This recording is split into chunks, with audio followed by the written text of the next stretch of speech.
Guys welcome back to the channel cine view with S team. ఈ రోజు మనం చూడబోయే రివ్యూ వచ్చేసి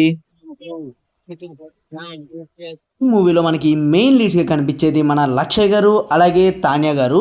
ఇందులో మన లక్షయ్ గారి క్యారెక్టర్ నేమ్ వచ్చేసి అమృత్ అండి. అలాగే మన తాన్యా గారి క్యారెక్టర్ వచ్చేసి తులిక. డైరెక్టర్ వచ్చేసి నిఖిల్ నాగేష్ గారు అండి. మీరు కనుక ఈ మూవీ చూడాలనుకుంటే ఖచ్చితంగా మీరు 18+ ఉండాలి. ఎందుకంటే ఈ మూవీ ఏ రేటెడ్ మూవీ అండి. ఈ మూవీలో out and out blood and action thriller అయితే ఉంటుంది. బ్లడ్ అయితే మామూలుగా ఉండదు. మీ ఫ్రెండ్స్లో ఎవరైనా కనుక బ్లడ్ అంటే యాక్షన్ అంటే పడి చచ్చిపోయే వాళ్ళు ఉంటే వాళ్ళకి మాత్రం ఖచ్చితంగా ఈ రివ్యూ అయితే షేర్ చేయండి. కనుక మా ఛానల్ కొత్తగా వస్తే ఖచ్చితంగా మా ఛానల్ సబ్స్క్రైబ్ చేసుకుని పక్కన ఉన్న గంట సింబల్ కూడా ఆన్లో పెట్టుకోండి. అలాగే మా ఇన్స్టాగ్రామ్ పేజ్ని కూడా ఫాలో అవ్వండి. కింద డిస్క్రిప్షన్లోను అలాగే కామెంట్ సెక్షన్లోను లింక్ అయితే ఇచ్చేస్తాను. స్టోరీ ప్లాట్ విషయానికి వెళ్ళిపోతే అమృత్ అనే ఒక ఎన్ఎస్జీ కమాండర్ ఉంటారు. ఆయన ఒక రోజు రాత్రి ఒక ట్రైన్ ఎక్కుతారనమాట ఆయన ప్రేమించిన అమ్మాయిని కలవడానికి. అలా కలవడానికి వెళ్ళినప్పుడు అదే రోజు రాత్రి అదే ట్రైన్లో దొంగలు అయితే పడతారు. హీరోయిన్ తుల్కా గారు అయితే ఒక రిచ్ ఫ్యామిలీకి పుట్టారనమాట. ఆవిడ్ని కిడ్నాప్ చేద్దాం అనుకుంటారు. కిడ్నాప్ చేద్దాం అనుకున్నప్పుడు అమృత్ వాళ్ళ నుంచి మన తుల్కాని కాపాడా లేదనేది సినిమా ప్లాట్. అయితే చాలా అంటే చాలా సింపుల్గా ఉంది కదా. ప్లాటే కాదండి, మన సినిమా కూడా చాలా చిన్నదే అని చెప్పొచ్చు. 1 hour 55 minutes ఈ సినిమా వచ్చేసి. ఈ మూవీ నుంచి ఇంకో బిగ్ న్యూస్ ఏంటంటే ఈ మూవీని హాలీవుడ్ వాళ్ళు రీమేక్ చేయబోతున్నారు. అది కూడా ఎవరో కాదండి, మన జాన్ విక్ డైరెక్టర్ అయితే రీమేక్ చేద్దాం అనుకున్నారంట. దానికి సంబంధించిన రైట్స్ కూడా ఆయన ఆల్రెడీ కొనేశారు. మరి ఈ మూవీ నాకు నచ్చిందా నచ్చలేదంటే నాకు మూవీ అయితే నచ్చిందండి. ఎందుకంటే నేను యాక్షన్ మూవీస్ బాగా ఇష్టపడతాను.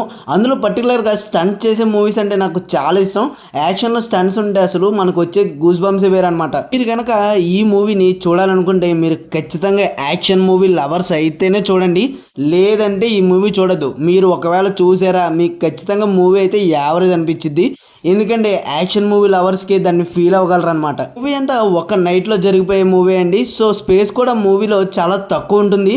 ఆ ట్రైన్లో అంత తక్కువ స్పేస్లో ఆ స్టంట్స్ చేయడం అనేది నాకు బాగా ఇంప్రెసింగ్గా అనిపించింది. ఇంకోటి వచ్చేసి సినిమాటోగ్రఫీ అండి. ఈ ట్రైన్ సీన్కి తగ్గట్టే సినిమాటోగ్రఫీ కూడా తోపు ఉందని చెప్పచ్చు.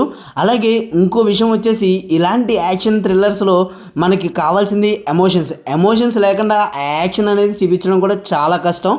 ఆ ఎమోషన్స్ కూడా చాలా బాగా బ్యాలెన్స్ చేశారనిపించింది. ఓవరాల్గా మీరు కనుక ఈ మూవీ చూడాలంటే మీరు ఖచ్చితంగా మీరు యాక్షన్ మూవీ లవర్ అయితేనే చూడండి.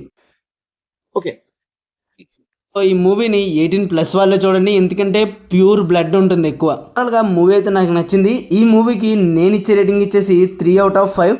మీరు కనుక ఈ మూవీ చూస్తుంటే మీరు ఎంత రేటింగ్ ఇస్తారు? అలాగే ఈ మూవీ పైన మీ ఒపీనియన్ అనేది కామెంట్ సెక్షన్లో చెప్పండి.